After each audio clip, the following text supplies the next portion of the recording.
I don't want a husband who only earns $900 a month, I said.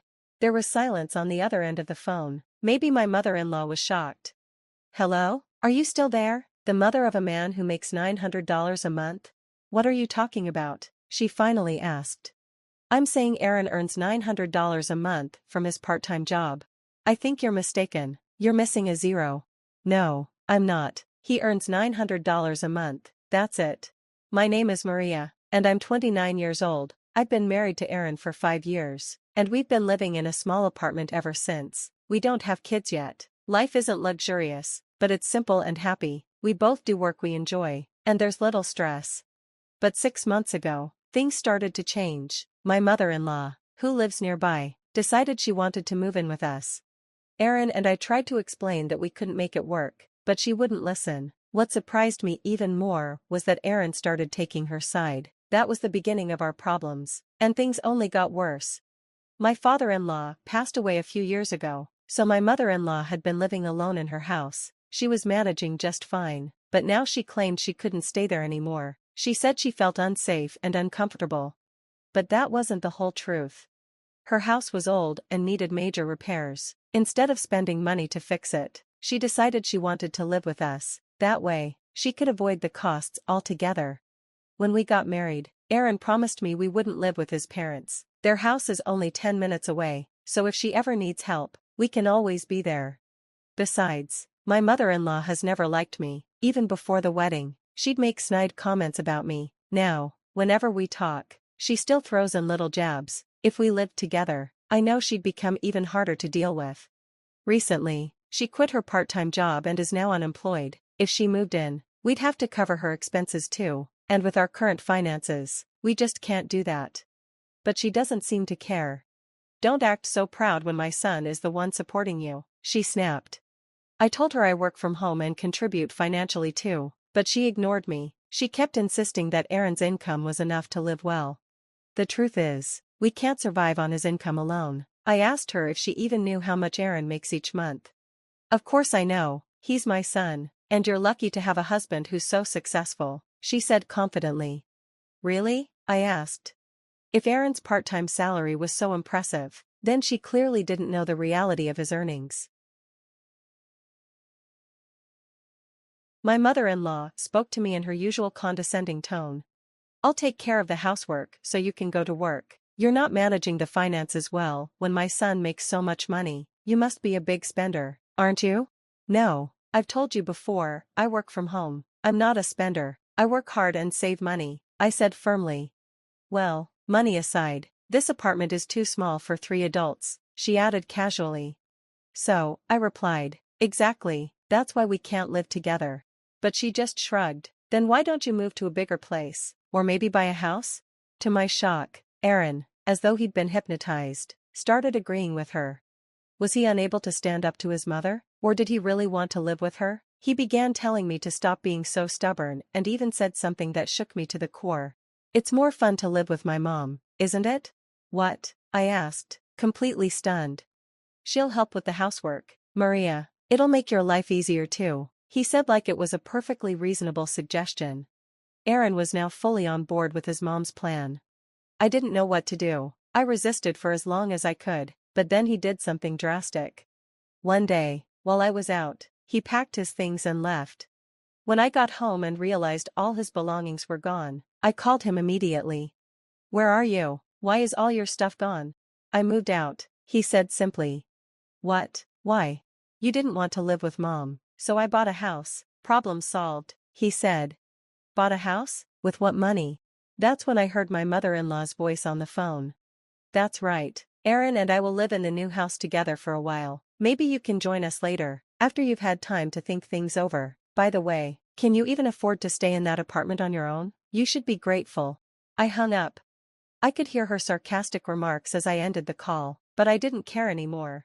A house? They're lying. There's no way they could afford a house with their financial situation. I didn't even want to know where they went.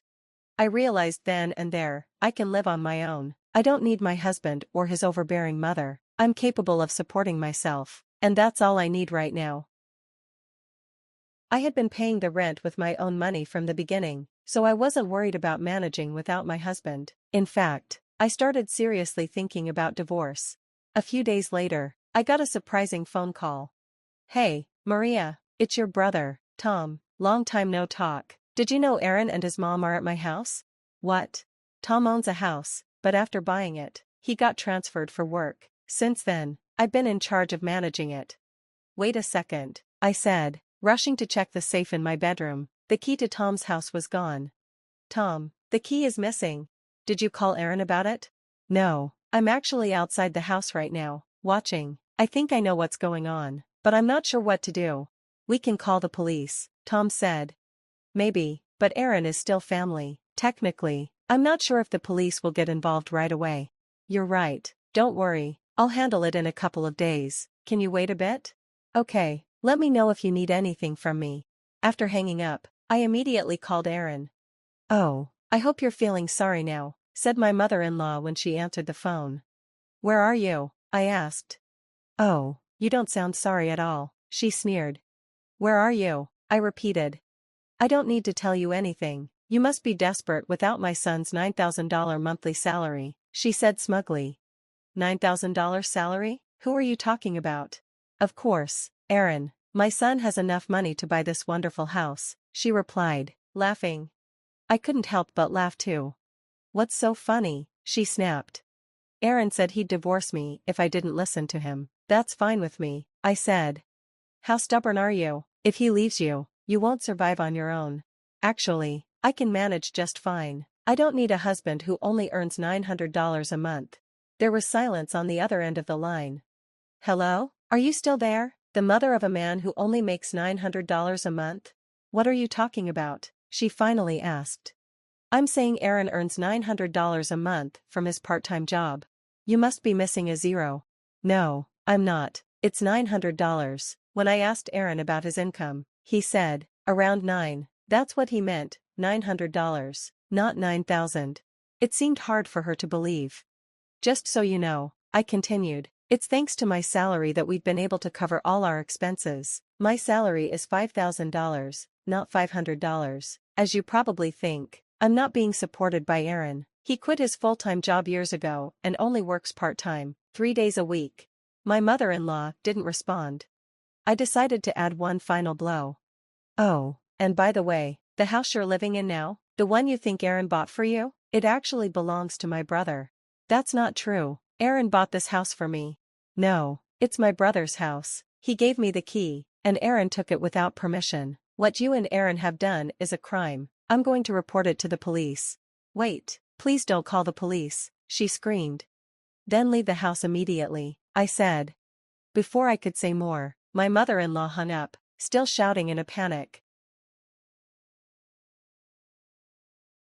I figured my husband and his mother were probably arguing after our phone call.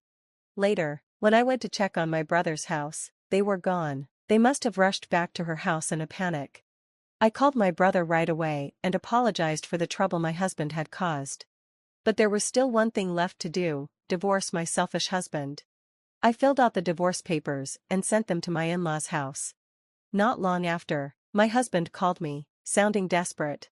"You're joking, right? I'm really sorry about the house. Please reconsider." "I can't stay married to a thief," I told him coldly. "Go ahead and live happily with your mother, since you love her so much. I can't live without you. Then get a full-time job. Good luck making that $9,000 salary you like to brag about." Even though I was firm, my husband refused to sign the papers, so I brought in a lawyer, and the divorce went through without much trouble. Finally, I was free of him and his overbearing mother. Now, my husband and mother-in-law live together in their old, rundown house. He's still earning $900 a month from his part-time job, and she had to start working part-time again, too. They fight constantly, and she complains to him every day.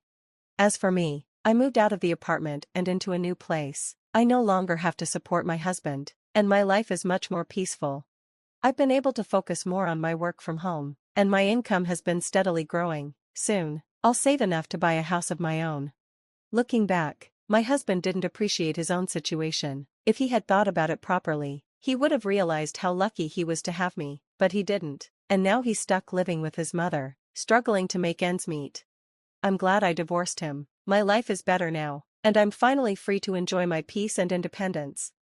Thank you for watching. Please subscribe to the channel if you like. See you in the next video.